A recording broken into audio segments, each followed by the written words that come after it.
वसुदेवसुतं देवं कंसचाणूरमर्दनं देवकी परमानन्दं कृष्णं वन्दे जगद्गुरुम्।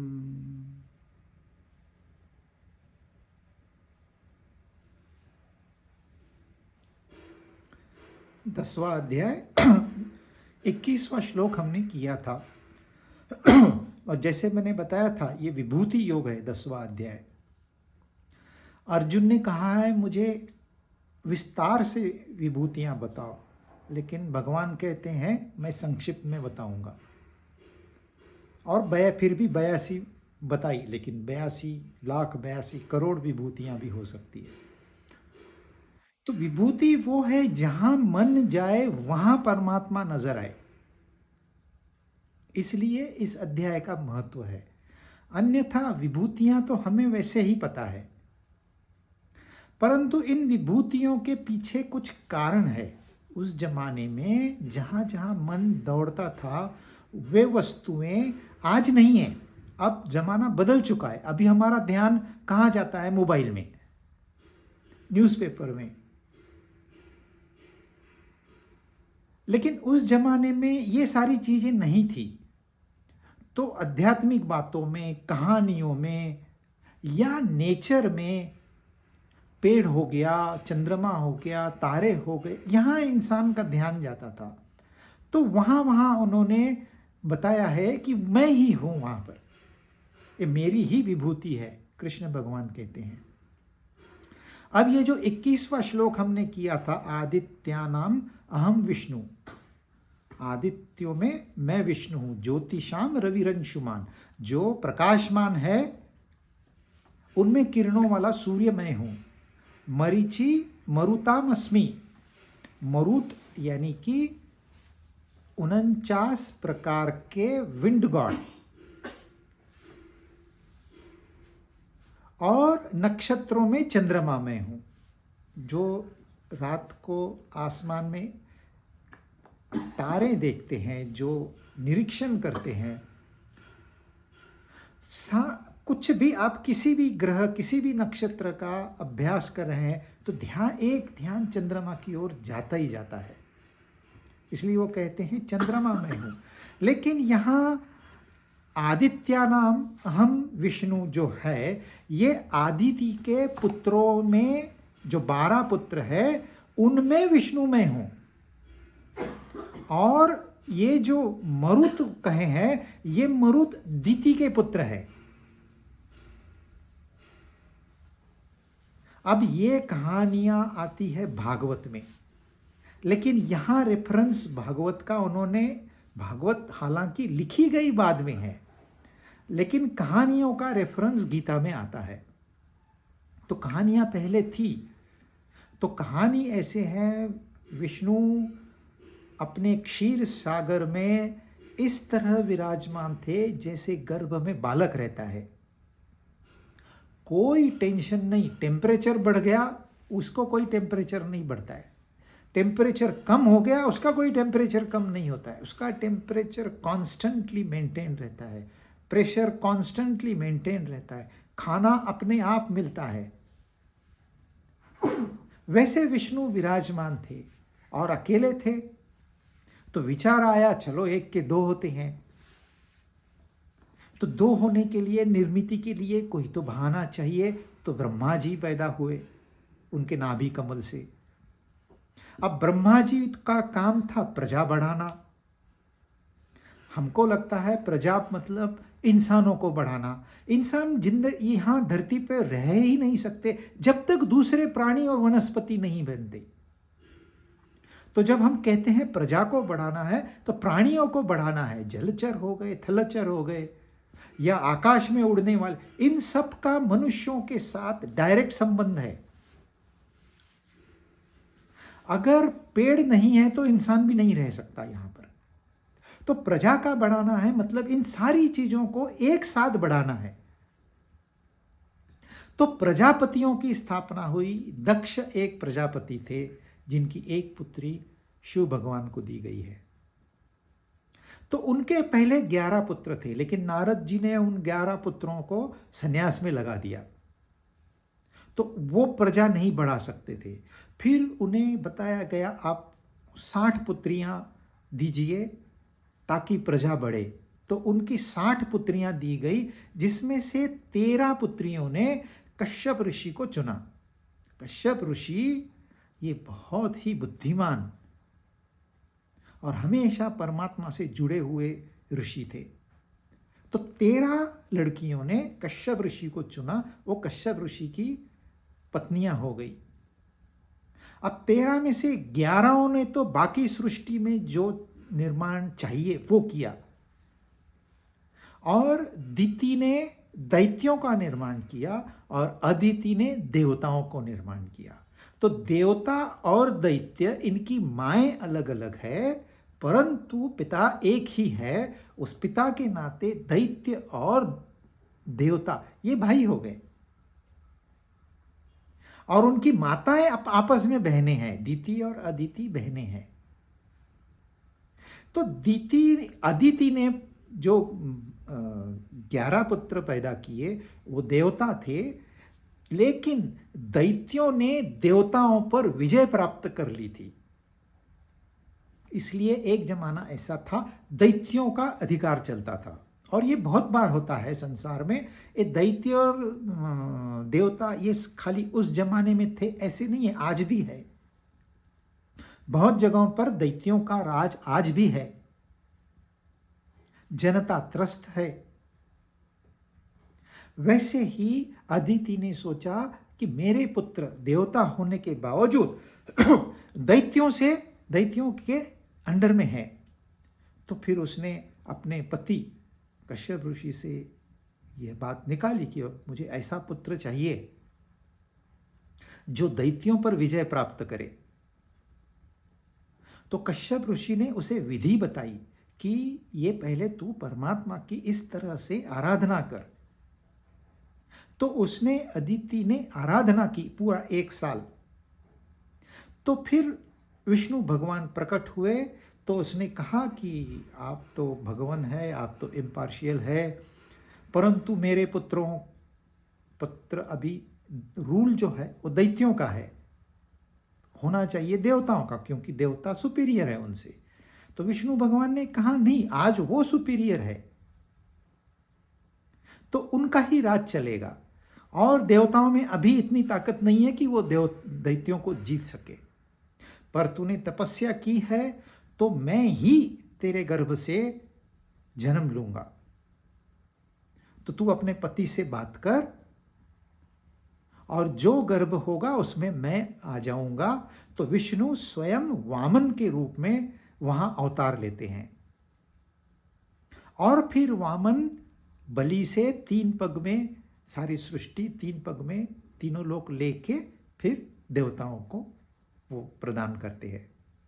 तो इस प्रकार जो अदिति के पुत्र हैं उनमें वामन सर्वश्रेष्ठ है, क्योंकि बाकी तो 11 दैत्यों के अंडर चले गए थे, पर वामन यानी कि विष्णु, उन्होंने वह राज दैत्यों से लेके बलि से लेके फिर देवताओं को प्रदान किया। इसलिए विष्णु सब सर्वश्रेष्ठ है देवताओं में, वामन। तो कृष्ण भगवान कहते हैं कि आदित्या नाम अहम विष्णु, आदित्यों में मैं विष्णु हूं। अब यहां वो मरीचि जो है मारुतों में सर्वश्रेष्ठ है, वैसे ही दीति की भी कहानी है। दीति ने न समय देखा न कुछ, बस अपनी इच्छा प्रकट कर दी पति के सामने और संभोग कर लिया, जो कि गलत समय था। शाम के वक्त उनके पति तो बड़े ज्ञानी थे, उन्होंने इसको बहुत समझाया, लेकिन उसने बात नहीं मानी। तो उसके जो पुत्र हुए वो दैत्य पैदा हुए, फिर उसको पश्चाताप हुआ, तो उसने बयान किया मैं बहुत पछता रही हूँ वगैरह वगैरह। उन्हें वो शरण में गई पति के, तो पति ने कहा कि अब तो तेरे दैत्य ही होंगे, लेकिन तेरा जो पौत्र होगा वो दैत्यों में होगा प्रहलाद, परंतु वो भगवान का बड़ा भक्त होगा। ये एक स्टोरी हो गई। फिर आगे चल के दीति को इंद्र से थोड़ी जलन होने लगी कि अब राज्य जो है देवताओं के हाथ में है और देवताओं का राजा इंद्र है। और उसके जो दोनों पुत्र थे, ये दोनों पुत्र भगवान के द्वारा मारे गए थे, हिरण्याक्ष और हिरण्यक्ष। ये दोनों मारे गए थे। तो उसका ये मानना है कि इंद्र के कहने पर भगवान ने, जो कि इम्पार्शियल है, वो तो न तो देवताओं के पक्ष में नहीं तो दैत्यों के पक्ष में है, फिर भी मेरे पुत्रों को इन्होंने मारा है, तो मुझे अब इंद्र से सुपीरियर बच्चा चाहिए। फिर वो अपने पति से प्रार्थना करती है, पति उसे व्रत बताते हैं, फिर गर्भधारणा होती है, वो अपना गर्भ रोक के रखती है। यह बात इंद्र को पता चलती है। तो इंद्र वेश बदल के दीति के पास आता है, और है इंद्र की वो मौसी, लेकिन वेश बदल के आता है और दीति की सेवा करता है। वो सेवा इसलिए करता है कि इसका व्रत टूटे। लेकिन दीति भी अपने व्रत पर कायम थी। पर एक मौका इंद्र को मिल गया, जब उसने जब सोना नहीं चाहिए था, वो सो गई। तो इंद्र ने ये मौका लेके उसके गर्भ में प्रवेश किया और गर्भ के 7 टुकड़े कर दिए। लेकिन गर्भ के 7 टुकड़े किए करने से क्या हुआ, 7 बालक पैदा हो गए वहां पर गर्भ में। तो फिर इंद्र ने 7 में से हर एक के साथ ऐसे 49 टुकड़े किए, लेकिन वो 49 गर्भ हो गए, 49 बालक पैदा हुए। और उन 49 बालकों को मारुत कहते हैं, और 50वें इंद्र थे, क्योंकि इंद्र का काम हो गया। 49 बालक पैदा हो गए, और दीति उस समय बेहोश थी। जब दीति ने देखा कि इंद्र के साथ मेरे 49 बालक हैं, तो फिर उसके मन में जो इंद्र के प्रति नफरत थी वो चली गई। और 49 यानी कि 50 में जो मरीचि है वो सर्वश्रेष्ठ है। तो आदित्य सूर्य का भी नाम है, सूर्य के भी 12 कलाएं हैं, और मारुत भी 49 प्रकार के हैं, लेकिन इनके साथ कहानियां भी जुड़ी हुई है। और उनमें जो सर्वश्रेष्ठ है वो कृष्ण भगवान कह रहे हैं कि वो मेरी ही विभूति है। इसी प्रकार अब और ऐसी कई चीजें हैं जहां इंसान का ध्यान आकर्षित हो जाता है, उनके बारे में वो बताएंगे। जैसे वेदों में सामवेद मैं हूं। वेद पुरातन काल से वेद का अनन्य साधारण महत्व है। जब लिखने की भी कला नहीं थी तब भी वेद थे, और पीढ़ी दर पीढ़ी जैसे के तैसे व्याकरण सहित वेदों को ट्रांसफर किया जाता था। वेद का अर्थ होता है ज्ञान। इनमें 4 विभाग किए गए। अब इन चारों में कौन श्रेष्ठ है वो कृष्ण भगवान बताएंगे। देवताओं में कौन श्रेष्ठ है, वो मतलब कौन श्रेष्ठ है, कहां हमारा ध्यान जाता है, हमको वहां पर कृष्ण भगवान को देखना है, तब हमारा विभूति योग होगा। खाली पढ़ने से विभूति योग नहीं होगा। तो 22वां श्लोक, वेदानां सामवेदोऽस्मि देवानामस्मि वासवः इंद्रियाणां मनश्चास्मि भूतानामस्मि चेतना। अब वो कह रहे हैं वेदों में सामवेद में हूं। 4 वेद हैं। सबसे पुराना ऋग्वेद है,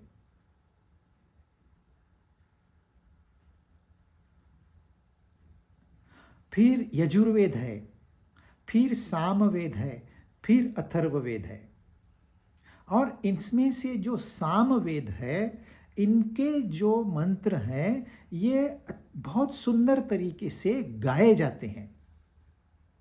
जब रागों की और संगीत की उत्पत्ति भी नहीं हुई थी, तब सामवेद गाते थे और दूसरे 3 वेदों की तुलना में सामवेद कानों के लिए बहुत ही श्रवणीय है। मतलब वेदों का ज्ञान एक तरफ, वेदों का आकर्षण, सामवेद का खास करके आकर्षण एक तरफ। पहले तो इंसान आकर्षित होता है, तो यदि वेदों में हम अभ्यास करेंगे तो सामवेद श्रेष्ठ होता है। तो वहां कह रहे हैं वेदानाम सामवेदोस्मि, वेदों में सामवेद मैं हूं। वेद यानी ज्ञान। अब वही ज्ञान सारे वेदों में है, लेकिन सिर्फ रचनाएं इनकी अलग अलग है। और किसी में कर्मकांड ज्यादा है, किसी में उपनिषदों का हिस्सा ज्यादा है, परंतु सामवेद सर्वश्रेष्ठ है। तो जो वेद, आजकल वेद किसको पता भी नहीं है, किसके घर में पुस्तक भी नहीं है, लेकिन उस जमाने में हर घर में ये पुस्तकें होती थी। तो बच्चों को पूछेंगे कौन सा वेद पढ़ रहा है, मेरा सामवेद चल रहा है। वैसे ही देवानामस्मि वासवः, जो देवता है, देवता मतलब क्रिएशन में जो सर्वश्रेष्ठ है, जो कि प्रॉस्परस है, अमीर है, वेल्दी है, पर साथ साथ उनका मन भी शांत है। आजकल के जमाने में भी आपको कहीं ना कहीं देवता रूपी लोग मिल जाएंगे जो प्रॉस्परस है, वेल्दी है, परंतु दानी है, तपस्वी है, यज्ञ कर्म में लगे हुए हैं। सबसे नीचे आते हैं राक्षस, फिर यक्ष, फिर गंधर्व, फिर देवता। तो देवता सर्वश्रेष्ठ है। उन देवताओं में वासव यानी इंद्र, वो सर्वश्रेष्ठ है। और इंद्र श्रेष्ठ होने से ही हमेशा दैत्यों के और देवताओं के झगड़े होते रहते हैं।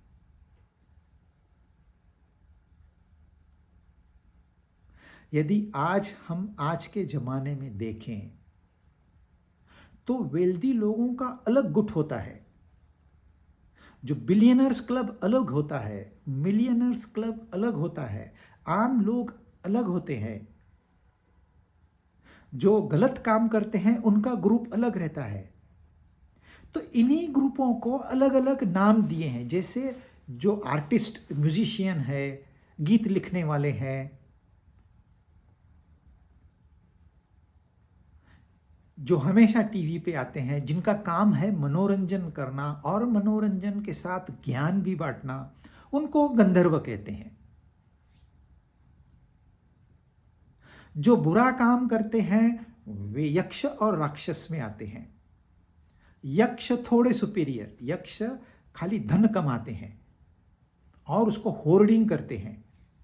जैसे आजकल लोग ब्लैक का मनी जमा करके रखते हैं, तो वो हो गए यक्ष। हालांकि थोड़ी मेहनत करते हैं, लेकिन उनका जो इंटेंशन होता है कि मैं जमा करूं, मेरे पास सब हो, मेरे पास सत्ता आए, मुझे लोग पूछें, जो भी करेंगे अपने स्वार्थ के लिए करेंगे, तो यक्ष हो गए। यहां जो सर्वोच्च है देवता, उनका भी जो सर्वश्रेष्ठ लीडर है इंद्र, वो भगवान कह रहे हैं देवानामस्मि वासवः। क्योंकि किसी का भी ध्यान स्वर्ग की तरफ जाता है, इसीलिए स्वर्ग को लेके जिनको थोड़ी बहुत जानकारी है और जिनको कुछ भी नहीं है, उनका एक्सप्लॉयटेशन किया जाता है। आपको स्वर्ग मिल जाएगा, वहां आपको अप्सराएं मिल जाएगी। अप्सरा का नाम सुनते ही फिर लोगों के मुंह को पानी निकल आता है और वो बुरे कर्म में भी प्रवृत्त हो जाते हैं। स्वार्थ, तो ये स्वार्थ खाली दैत्यों में नहीं है, ये स्वार्थ देवताओं में भी है। इनमें भी पॉलिटिक्स चलता है। देवता अलग, ऋषि अलग, संत महात्मे अलग, और जो परमात्मा के जानकार है वो अलग। देवता यानी कि परमात्मा के नजदीक है ऐसे नहीं है, परंतु जिन्होंने पुण्य कमाया है वो देवताओं में गिने जाएंगे। तो धन संपत्ति भी है और मन की शांति भी है, देने की भावना भी है, वो देवता है। और उनके राजा है इंद्र। इंद्रियाणाम मनश्चास्मि, इसके ऊपर हमने काफी चर्चा की है। इंद्रियों में मन में हूं। 5 ज्ञानेंद्रियां है, 5 कर्मेंद्रियां है। 5 ज्ञानेंद्रियां इस संसार से ज्ञान लेती है, जानकारी लेती है।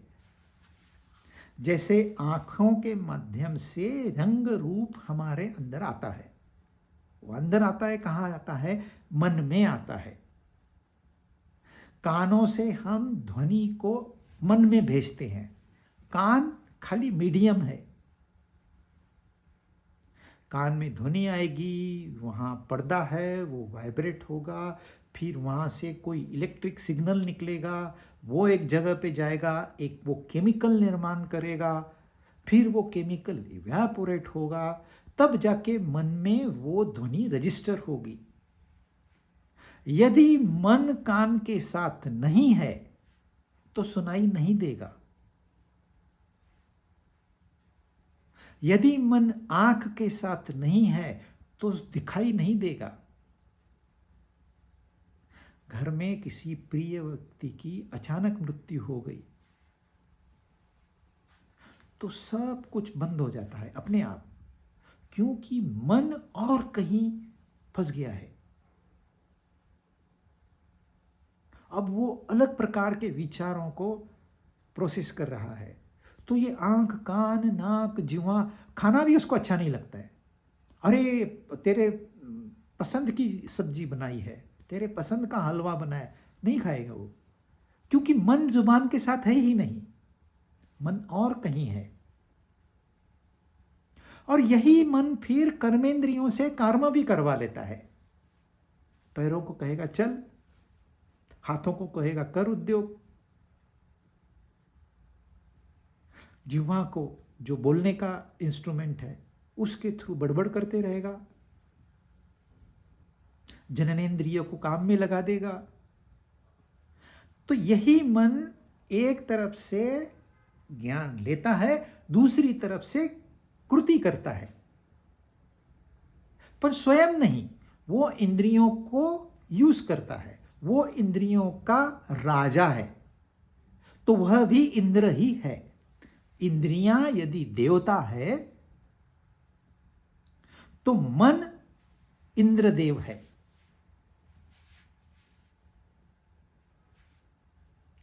इंडिविजुअल जब हम अपना अभ्यास करते हैं तो हमारी इंद्रियां, जैसे आंख है, ये तभी देख सकती है जब ये खुली रहे और वहां रोशनी हो। यदि रोशनी नहीं है, आंख खुली है तो दिखाई नहीं देगा। रोशनी है, आंख बंद है तो भी दिखाई नहीं देगा। तो मन को यदि रंग रूप चाहिए तो आंख और सूर्य देवता दोनों की आराधना करनी पड़ेगी। तो सूर्य देवता हो गए।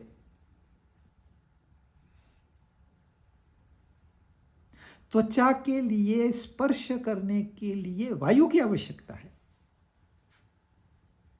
किसी मीडियम की आवश्यकता है। कहां स्पर्श करेगी त्वचा? जब कोई वस्तु नहीं है तो वायु से वो एक्टिवेट हो जाती है। तो ये सारी देवताएं जो इंद्रियों के देवता है वो भी देवताएं हैं, परंतु यदि मन इंद्रियों के साथ नहीं है तो इंद्रियां कुछ भी नहीं करती। फिर ये मन ही देखता है आंखों से, ये मन ही सुनता है कानों से, ये मन ही सूंघता है नाक से। देखने का और आंख का क्या संबंध है? वो तो सिर्फ एक इंस्ट्रूमेंट है। देखने वाला कौन है? हमारी दृष्टि से मन है, पर दरअसल मन भी नहीं है। मन भी एक माध्यम है, देखने वाला कोई और है, दृष्टा कोई और है, दर्शक मन है। परंतु जहां तक मन और इंद्रियों का संबंध है, यदि मन इंद्रियों के साथ नहीं है तो इंद्रियां कार्यरत नहीं रहती। इसलिए इंद्रियाणाम मनश्चास्मि, इंद्रियों में मन मैं हूं, उसको षष्ठ कहते हैं, छठा। 5 इंद्रियां हैं, उनका बॉस छठा, सिक्स्थ, वो मन है। भूतानामस्मि चेतना, सारे प्राणियों में, सारे मतलब सिंगल सेल से आप शुरू कर लीजिए और ब्रह्मा तक, क्योंकि ब्रह्मा भी क्रिएटेड है। जो उनके आगे ब्रह्म है वो अनक्रिएटेड है, वो पैदा नहीं हुआ है, परंतु ब्रह्मा पैदा हुए। और ब्रह्मा का भी काल होता है, मर्यादित काल होता है। हालांकि हमारे दृष्टि से तो वो अनगिनत काल है, फिर भी है मर्यादित। तो सारे प्राणियों में चेतना में हूं।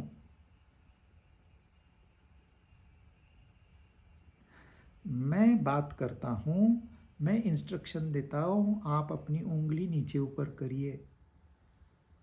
मेरे मन में ये विचार आया कि आपकी उंगली नीचे ऊपर होनी चाहिए, तो ये शब्द आपके कानों के माध्यम से मन में गए और मन में से वो उंगली को गए और उंगली नीचे ऊपर होने लगी। परंतु ये कौन सा माध्यम था जिससे मेरे विचारों ने आपकी उंगली को हिलाया? ये सिर्फ ध्वनि नहीं गई, क्योंकि ध्वनि जो कंपन यहां से निकले हैं वहां तक पहुंचने के लिए उनको एक माध्यम चाहिए, नहीं तो वो बीच में ही खत्म हो जाएगी। ध्वनि वहां पहुंचेगी ही नहीं। जब ध्वनि ही नहीं पहुंचेगी तो आगे कुछ कार्य होगा ही नहीं। और वो माध्यम है चेतना। वो चेतना है, इसलिए मेरे विचार जीवित है, नहीं तो वो मर जाएंगे। अब ऐसा नहीं होता कि चेतना है ही नहीं। इंसान जब अपना शरीर छोड़ देता है तब भी चेतना होती है, शरीर में भी होती है, शरीर के बाहर भी होती है। जो सूक्ष्म शरीर है वो चेतना के माध्यम से एक शरीर छोड़कर दूसरे शरीर में कुछ समय के बाद जाता है, और वही चेतना इस शरीर को पंचमहाभूतों में परावर्तित कर देती है। पंचमहाभूतों से ये शरीर बना था, फिर पंचमहाभूतों में विलीन हो जाता है। लेकिन चेतना नहीं होगी, वो शक्ति नहीं होगी, तो ये भी नामुमकिन है।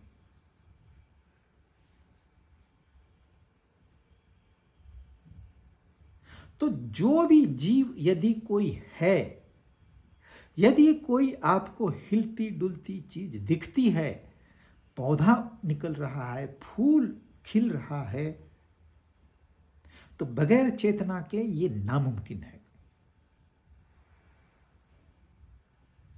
चेतना, जितनी भी शक्तियां हैं इस संसार में, उसका जो मूल है, जो मूल स्रोत है, वो चेतना है। हम कहते हैं मैं जानता हूं। कैसे जानते हैं आप? मुझे याद है 2 साल पहले ऐसे। कहां पर है यादगिरी आपकी, बताइए।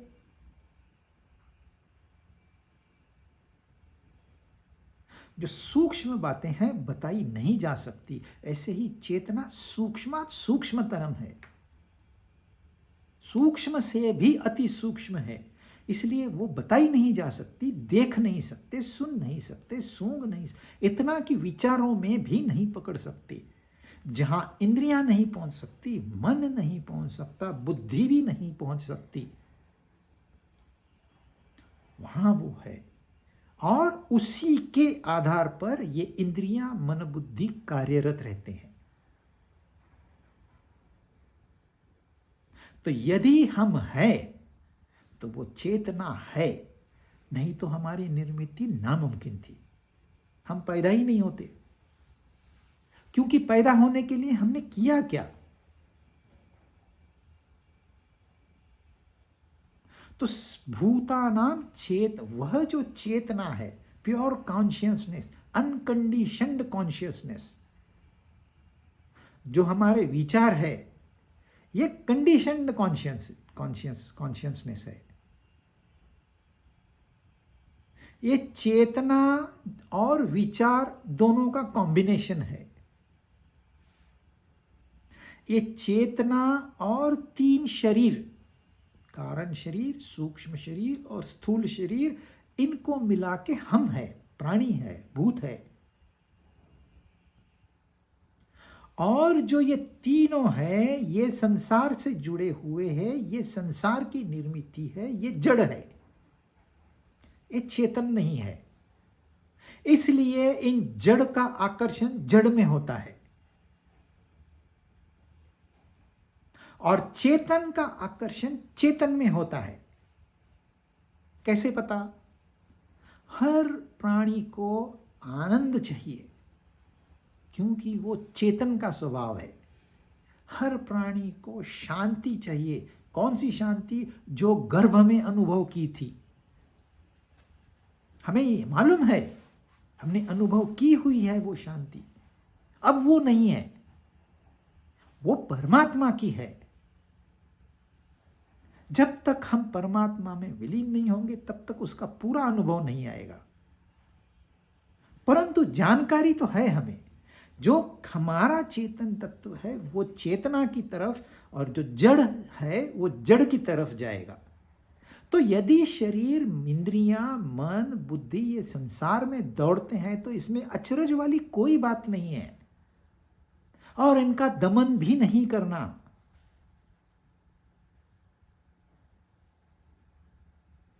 हमें सिर्फ चेतना को उजागर करना है, चेतना का महत्व बढ़ाना है। आज जो हमारा महत्व है इंद्रिय मन बुद्धि का है, इसलिए संसार का है। और जब तक ये मन बुद्धि इंद्रियां संसार में व्यस्त है और हम अपने आप को इंद्रिय मन बुद्धि समझते हैं, तब तक वो चेतना, लेकिन आकर्षण तो रहेगा ही रहेगा। हर इंसान को आनंद की प्राप्ति की जरूरत तो है ही है, उससे छुटकारा नहीं मिलेगा जब तक वहां हम नहीं पहुंचते। कितने भी जन्म हो जाए, भले 1,00,000 जन्म हो जाए, भटकते रहेंगे हम, बट अल्टीमेट गोल वही है। क्योंकि चेतना का आकर्षण चेतना में होगा, जड़ का आकर्षण जड़ में होगा। तो भूत प्राणी जड़ है, और वो जो चेतन तत्व है वो इस जड़ को चेतना प्रदान करता है। यही बात उन्होंने पहले भी कही थी, हम आत्मा गुणाकेश, 20वें श्लोक में, हम आत्मा गुणाकेश सर्वभूताशय स्थित, सारे भूतों में आत्मा के रूप में मैं ही हूं। अब यहां कह रहे हैं भूतानामस्मि चेतना। 23, रुद्राणाम शंकरश्चास्मि वित्तेशो यक्ष रक्षसाम वसूनाम पावकश्चास्मि मेरु शिखरिणामहम।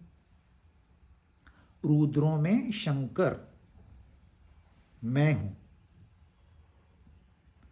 यक्ष राक्षसों में कुबेर मैं हूं, वसुओं में पवित्र करने वाली अग्नि मैं हूं, और शिखरों वाले पर्वतों में सुमेरु पर्वत मैं हूं। ये कौन कह रहा है? इस पे आपका ध्यान हमेशा रहना चाहिए। श्री भगवान उवाच, ये भगवान कह रहे हैं। किसके लिए कह रहे हैं? अपने भक्त के लिए कह रहे हैं। हम और आप, हम उनके भक्त हैं। आज हमारा ध्यान भटका हुआ है, इसलिए उन्हें मनुष्य रूप में आके हमको यादगिरी दिलाने के लिए ये सारी रचना उन्होंने की है। हम जब कहते हैं मैं कह रहा हूं, तो ये जीव कह रहा है, ये अहंकार कह रहा है। और जब वो कहते हैं मैं हूं, तो ये अहंकार रहित जो स्थिति है वो कह रही है, लेकिन हमें वो समझ में नहीं आएगी बात, इसलिए उनको रूप दिया गया है।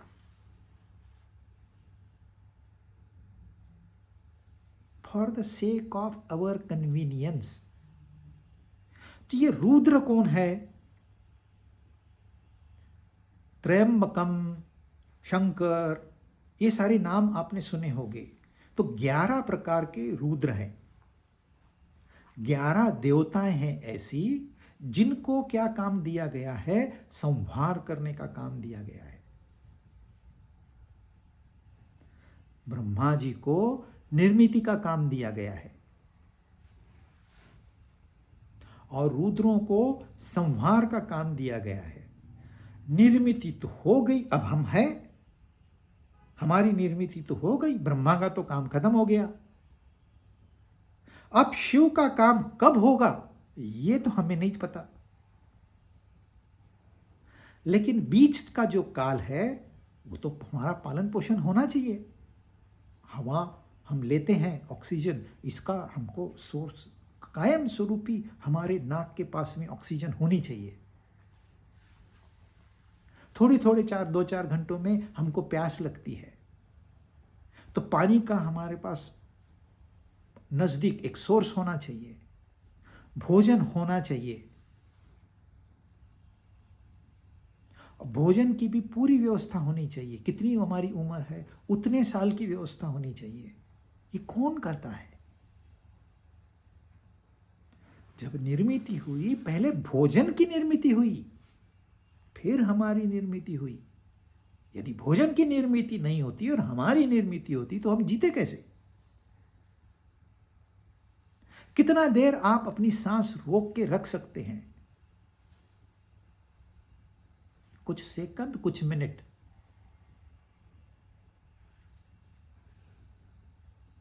आप बंद कमरे में बैठे हैं तो भी वो हवा घूम रही है। मेरे नाक से निकली हुई कार्बन डाइऑक्साइड तुरंत उसको लिया जाता है और ऑक्सीजन जिसमें है वो हवा यहाँ लाई जाती है। ये चल रहा है, हमें दिखाई नहीं देता। यदि ये बंद हो जाए तो ये सारा एरिया यदि CO2 से भर जाए तो कितना टाइम लगेगा? उसका CO हो जाएगा और CO पॉइजनस गैस है, तुरंत इंसान गिर जाएगा। लेकिन जैसे ही एक्सेल किया वहां से उसको निकालना है। तो ये जो काम है ये भगवान विष्णु को दिया गया है।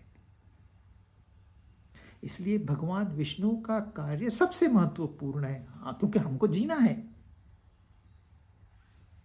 परंतु यह संसार जो है यह एक तत्व पे बना हुआ है कि यह हर पल बदलता रहेगा। इसमें कोई बदलाव नहीं हो सकता। ये प्री कंडीशन है। तो बदलाव होगा तो निर्मिति होगी, स्थिति होगी और प्रलय होगा। नहीं तो बदल कैसे होगा?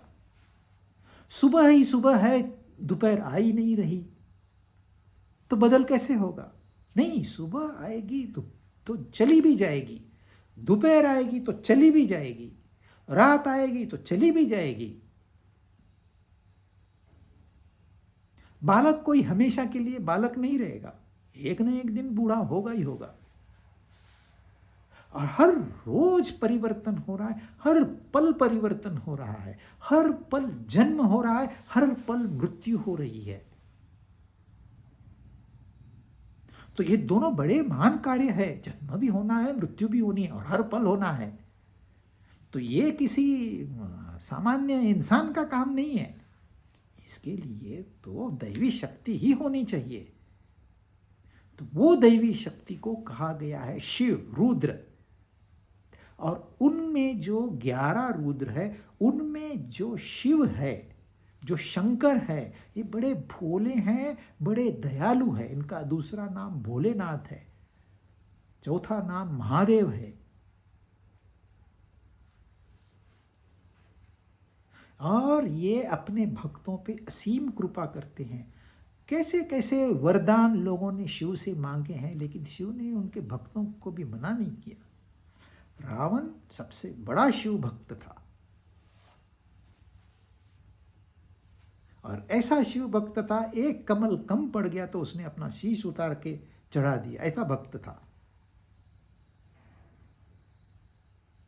इसलिए वो शंकर को याद कर रहे हैं। कौन? कृष्ण भगवान। कि रुद्रों में शंकर मैं हूं, शंकर मैं हूं। शंकर अलग निर्मित नहीं है, उसी का एक रूप है। वित्तेशो यक्ष रक्ष साम, मैंने आपको बताया सबसे नीचे ये असुरी योनि वाले होते हैं, राक्षस, और उनके ऊपर यक्ष।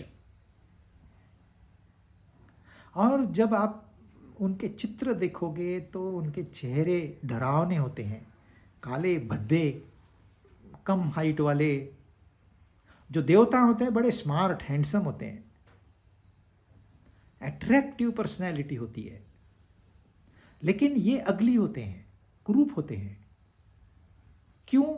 ऐसे क्यों बताया गया है? दरअसल वो कुरूप नहीं होते, होते हैंडसम है, लेकिन जो उनका कार्य होता है वो कुरूप होता है। तो कार्य उनके ऊपर, उनका कार्य उनके ऊपर सुपर इम्पोज किया गया है, ताकि बच्चों को बचपन से ही ये सिखाया जाए कि ये गलत कर्म खराब होते हैं। ये उन्होंने इस तरह से डिजाइन किया हुआ है सिस्टम, लेकिन लोग उसी बात को, खाली जो ऊपर ऊपर दिखाया उसको पकड़ते हैं, उसके गहराई में कोई नहीं जाता है। तो ये राक्षस तो अच्छा काम होने ही नहीं देते संसार में, लेकिन जो यक्ष होते हैं ये राक्षसों से थोड़े अच्छे होते हैं। ये सारे 2 नंबर का काम करने वाले लोग, उनको कहते हैं यक्ष। टैक्स नहीं भरना है मतलब आप यक्ष हो गए। राक्षसों से थोड़े अच्छे, मानव से नीचे, सामान्य मनुष्यों से ये नीचे है। भले इनके पास बहुत धन है, भले इनके पास बड़े बड़े महल है, पैलेसेस हैं, कैसल्स है, लेकिन अंदर से खोखले हैं ये लोग।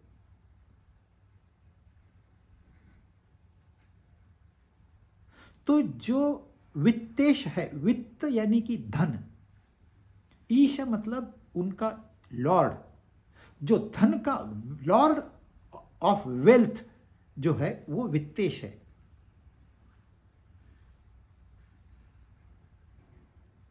अब भगवान ने क्या किया है, जो नीचे की योनि है,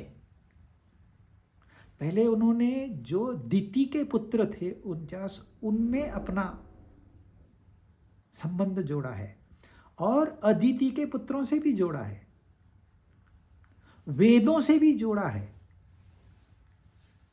उच्च जो है उनसे तो जोड़ा है, जो नीचतम है उनसे भी संबंध जोड़ा है। क्यों?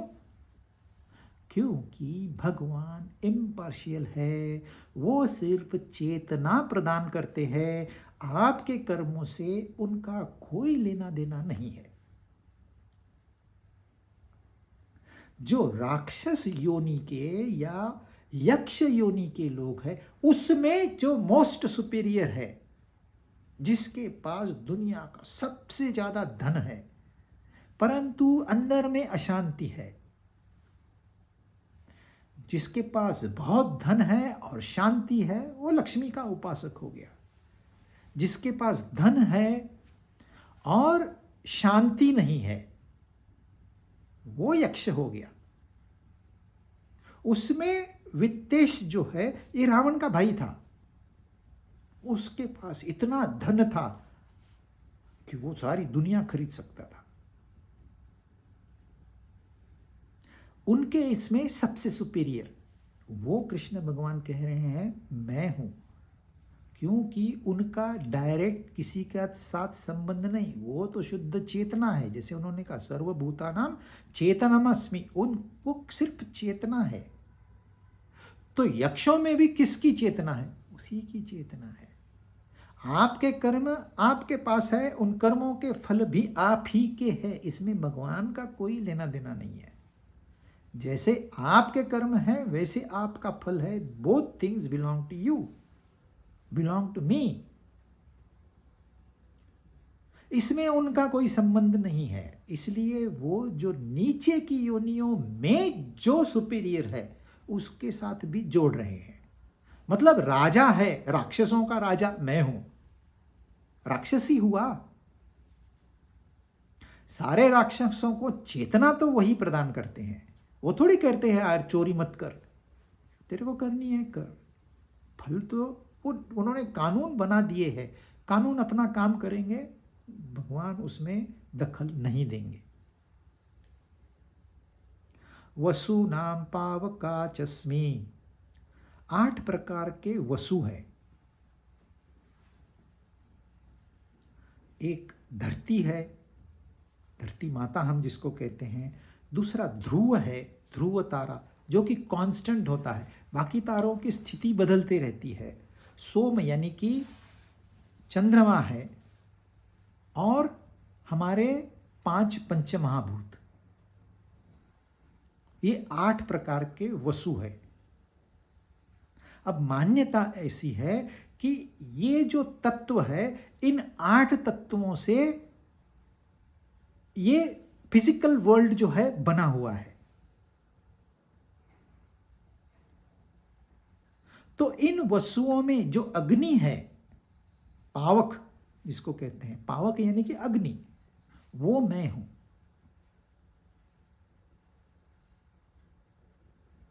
अग्नि का अनन्य साधारण महत्व हमारे संस्कृति में है।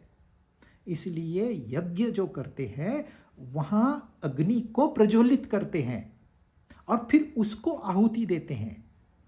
अग्नि देवता है। आहुतियां हमारा जो भी कंट्रीब्यूशन है इस संसार में, जो भी आपका ऑफिस कर्म हो, घर का कर्म हो, जो भी हो, वो सब आहुति है।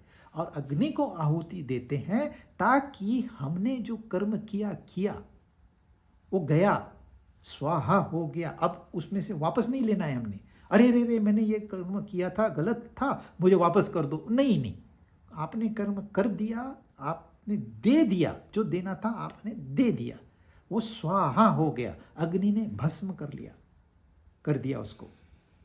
अब आप परिणाम का इंतजार करिए।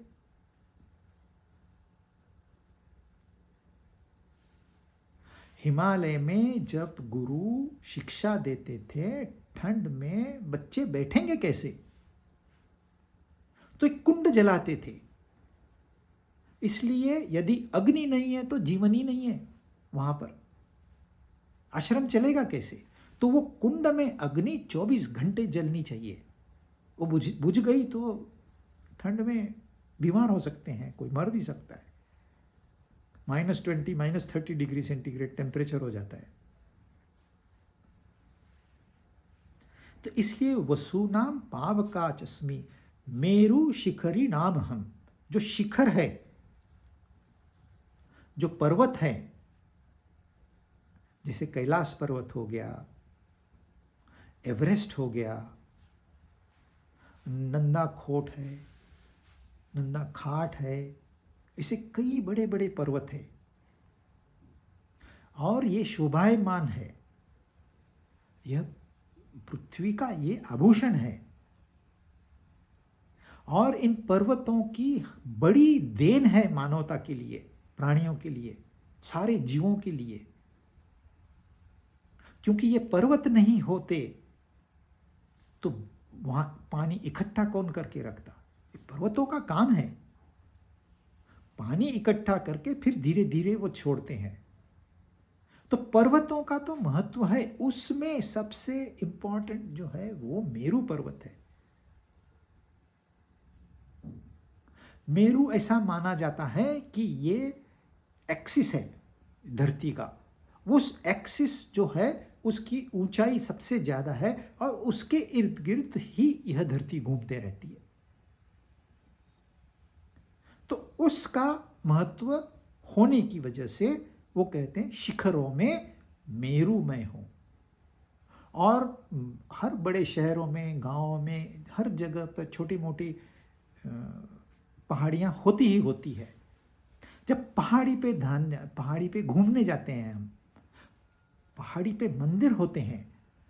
हमारे यहाँ जो एक सिस्टम है, मंदिर डेलिबरेटली पहाड़ियों में बनाए जाते थे ताकि आपको भगवान के दर्शन करने हैं तो थोड़ी मेहनत भी करनी पड़ेगी, ये शिक्षा देने के लिए। तो पहाड़ियों में जाना आना ये तो इंसान का आम कर्म था। आजकल वो खास हो गया है। कहते हैं हम ट्रेकिंग पे जा रहे हैं, हम यहाँ जा रहे हैं, भटकने जा रहे हैं, जंगलों में जा रहे हैं, नदियों में जा रहे हैं। तो जब भी आपने शिखर देखा दूर से, बहुत सुंदर दिखता है, तो आपको याद होनी चाहिए मेरु। अरे मेरु सबसे ऊंचा है, ये तो कुछ नहीं है, मेरु सबसे ऊंचा। लेकिन मेरु है कौन? वो कृष्ण भगवान कह रहे हैं मेरु शिखरी नाम अहम। 24 पुरोदशांच मुख्यम माम विद्धि पार्थ बृहस्पतिम सेनानीनामहं स्कंदः सरसामस्मि सागरः। हे पार्थ, हे अर्जुन, पुरोहितों में मुख्य बृहस्पति को मेरा रूप समझना, सेनापतियों में स्कंद मैं ही हूं, और जलाशयों में समुद्र मैं ही हूं। पुरोहितों में बृहस्पति सर्वश्रेष्ठ है। अब ये पुरोहित कौन है? हम जब छोटे थे तो हमारे यहाँ 50 सिंधी घर थे और हमारे सब सिंधियों के एक पुरोहित थे, और उन्हीं पुरोहित को बुलाना है घर में कार्य कोई भी हो, शादी हो, एंगेजमेंट हो, किसी की डेथ हो गई हो,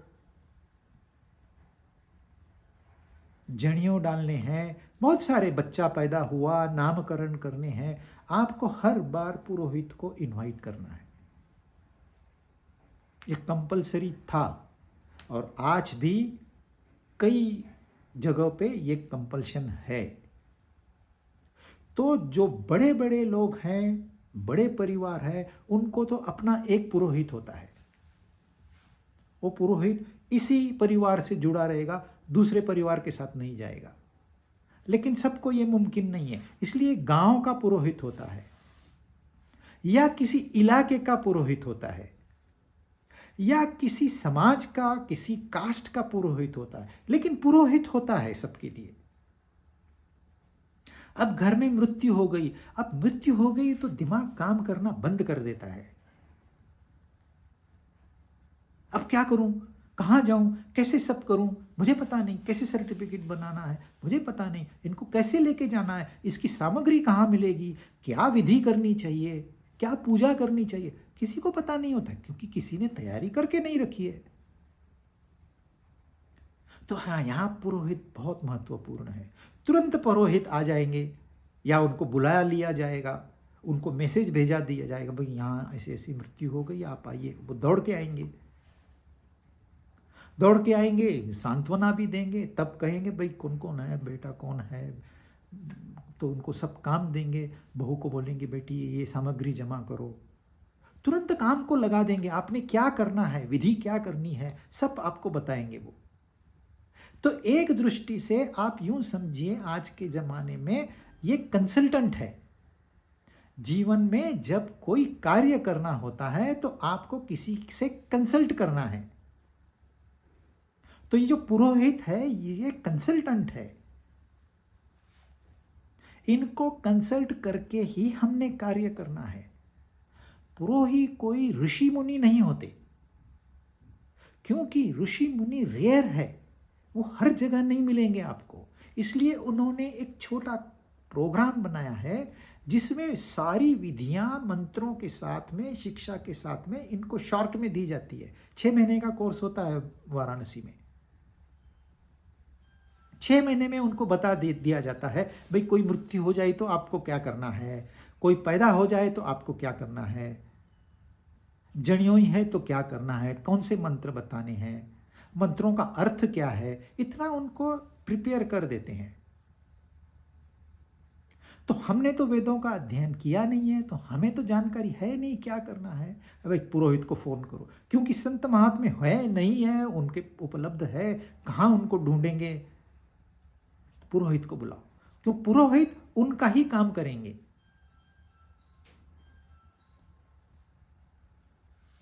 और इन पुरोहितों में सर्वश्रेष्ठ कौन है, तो बृहस्पति है। क्यों? क्योंकि बृहस्पति इंद्र के पुरोहित है, देवताओं के पुरोहित है। हम लोग बृहस्पति को नहीं बुला सकते, बुलाएंगे तो वो आएंगे नहीं, क्योंकि वो तो देवताओं के साथ बिजी है, वो स्पेशल है, उनका स्थान भी देवताओं जितना ही है। तो सारे पुरोहितों में सर्वश्रेष्ठ पुरोहित बृहस्पति है। और विद्धि पार्थ, वो बृहस्पति भी मैं हूं। सबसे बड़ा कंसल्टेंट अगर दुनिया में कोई है तो वो मैं हूं, और यह सत्य है।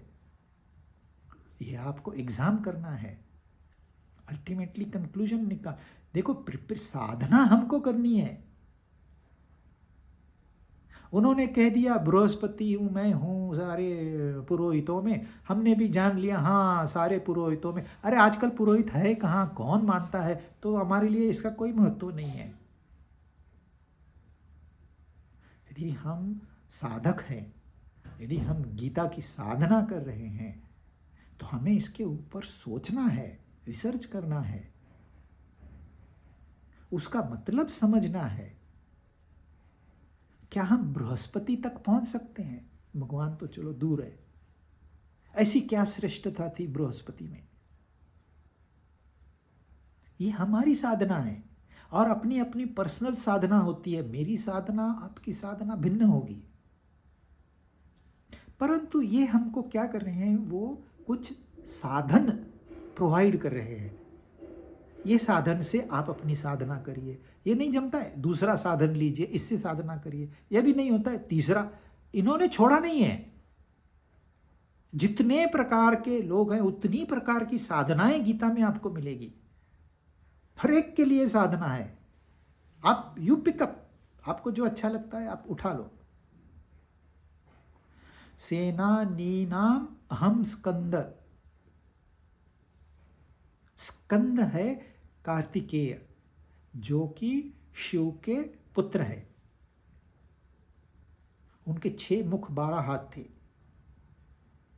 और हमारे यहाँ एक पोस्ट होती, चीफ ऑफ तीनों सर्विसेज, आर्मी, नेवी, एयरफोर्स, तीनों का भी जो चीफ होता है,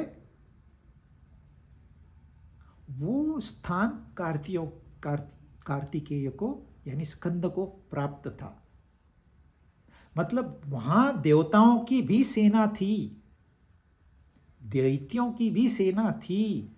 दैत्यों और देवताओं में युद्ध भी होते थे, इसलिए उनको सेनापति चाहिए।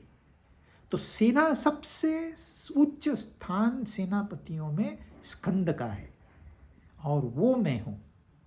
सरसामस्मि सागर, जो तालाब होता है, पानी का एक स्टोरेज। हमने एक तालाब देखा था जिसकी लंबाई 75 किलोमीटर है। कितना बड़ा तालाब होगा, पर फिर भी वो छोटा तालाब है। सबसे बड़ा जलाशय कौन सा है? समुद्र है। वो समुद्र में हूं, स्कंद में हूं, बृहस्पति में हूं, अब सागर में हूं। बाकी के हम विभूतियां नेक्स्ट